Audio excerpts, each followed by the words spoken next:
Caríssimos irmãos e irmãs, nós vamos conversar sobre a formação do médium. Do livro Psicofonia, obra de André Luiz de Jacobson Trovão, edição da Federação Espírita Brasileira. André Luiz diz o seguinte: preparei-me então, durante 30 anos consecutivos, para voltar à Terra em tarefa mediúnica, com o desejo de saldar minhas contas e elevar-me a alguma coisa. São palavras de André Luiz transcritas e colocadas no livro do Jacobson Trovão.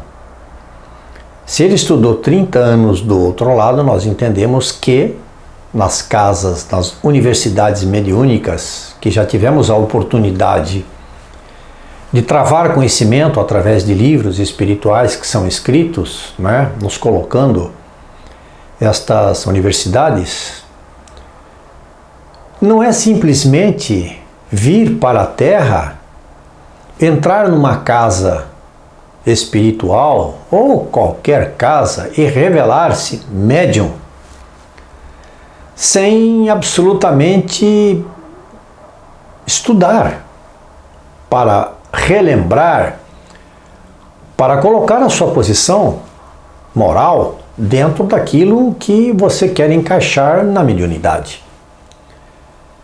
E André Luiz, nesse trecho que acabamos de mencionar, ele define o objetivo da encarnação da maioria dos médiuns: elevar-me a alguma coisa e saldar as minhas contas. Lembrando sempre que o médium não é um eleito no sentido de estar moralmente e espiritualmente avançado ao ponto de vir aqui para resolver os problemas daqueles que estão encarnados. Com exceção dos médiuns que encarnam em tarefa missionária, praticamente todos os outros médiuns encarnados assumem obrigações junto aos espíritos elevados para resgate de débitos vindos de um passado muitas vezes grave. Então veja só, você estuda numa universidade na espiritualidade, numa universidade para a mediunidade, prepara-se para vir.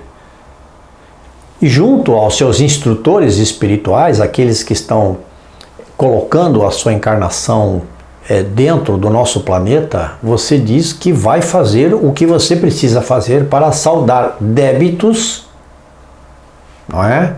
E que também precisa elevar-se, e para isso precisa cumprir aquela obrigação, aquele encargo a que você se propôs. Com exceção dos médiuns, daqueles que vêm num trabalho missionário, que sabem que esse trabalho é missionário e diferenciado. Por que é que isso está no livro? E diz para nós aquilo que nós precisamos tomar cuidado. Porque muitos médiuns, depois de encarnados, se recusam a abraçar o compromisso que fizeram com espíritos que estavam e que tutelaram a encarnação deles aqui no nosso planeta, que se fizeram responsáveis pela vinda deles para cá, como médiuns. E com isto, agravando os débitos contraídos e candidatando-se a maiores sofrimentos, porque vai somar os débitos do passado, daquilo que eles precisavam reformar, com aquilo do presente, e vamos ter uma conta aí bem longa. Muitos médiuns alegam que a vida de renúncia que a mediunidade impõe, ela é superior às forças que possuem. Provavelmente nós já escutamos isso, não é? De médiuns. Então, esta força é superior àquilo que eu posso fazer. Então, eu não vou hoje para a casa espírita, não vou trabalhar. Eu vou ficar em casa. Eu não estou me sentindo bem. Então, o médium, ele chega a um determinado momento que, quando ele começa a sentir dificuldades, ele coloca-se numa situação de que aquilo é uma tarefa muito grande para ele, que ele não pode prescindir do seu conforto. De que essa vida de renúncia que ele precisa ter, de trabalho que ele prometeu lá, não é, para os amigos espirituais, é superior às forças que eles possuem. Mas, no entanto, ao longo desse preparo que a tarefa recebe na espiritualidade, dá a ele, ao médium, as perfeitas condições para o desempenho dessa tarefa. Ele não pode dizer que ele não consegue, porque ele se preparou para isto. Ele disse que conseguiria e ele se preparou para isso. Pode desistir? Pode. Pode desistir. Ninguém é obrigado pela espiritualidade a fazer aquilo que teoricamente não consegue. Ele pode desistir da mediunidade, pode, e tem muitos médiuns que desistem, que nunca mais aparecem numa casa espírita. Agora, não podemos esquecer que temos uma volta para o mundo espiritual e que teremos que prestar contas daquilo que fizemos e do que não fizemos. E é esta preparação que estrutura aquela que ele faz lá, é que vai estruturar este médium e a sua condição psicológica para transitar nos dois planos da existência.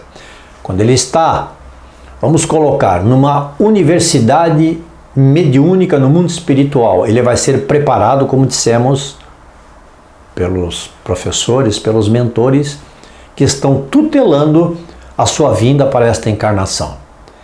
E essa preparação psicológica, ela vai ser no sentido de que ele possa transitar, entender psicologicamente, estruturalmente no seu sistema central nervoso, nos seus centros de força, ele vai conseguir transitar no mundo espiritual e aqui no mundo material.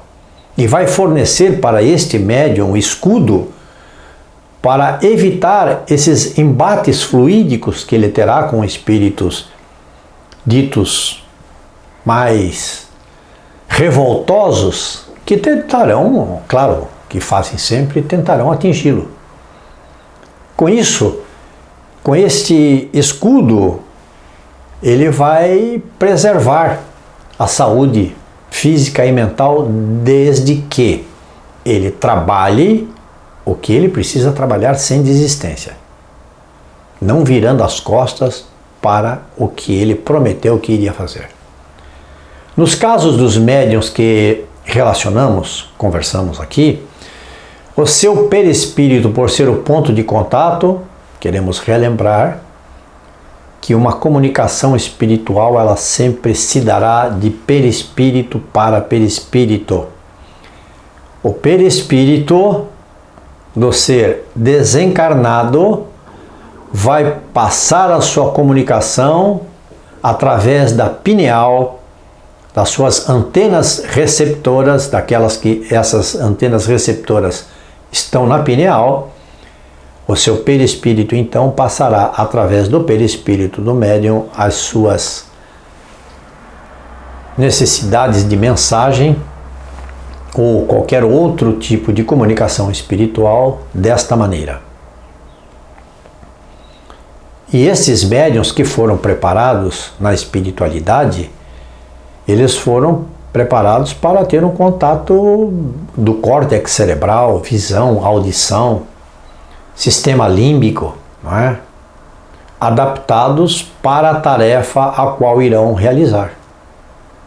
Aqueles que têm visão são os que vão enxergar, a audição são os que vão escutar.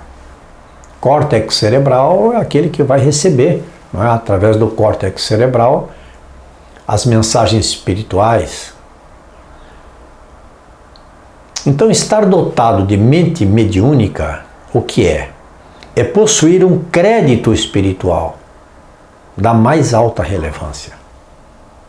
Você estudou numa universidade mediúnica, se preparou, foi tutelada a sua encarnação para você fazer esse trabalho. Não cabe a você desistir nas primeiras dificuldades que irá encontrar e nem nas maiores dificuldades, porque temos que tomar sempre o exemplo daqueles que vieram para esses trabalhos e com muitas dificuldades sempre nos dizem como vencer. E o indivíduo mediúnico, aquele que tem a mediunidade, ele terá de prestar contas diante dos desígnios divinos que oferecem a oportunidade de reajustar-se diante da lei do amor. Não vamos duvidar disto. Lembremos que a mediunidade é um serviço caridoso no serviço também ao próximo. Queridos irmãos, é o que nós tínhamos para conversar hoje sobre a formação do médium. Muito obrigado a todos.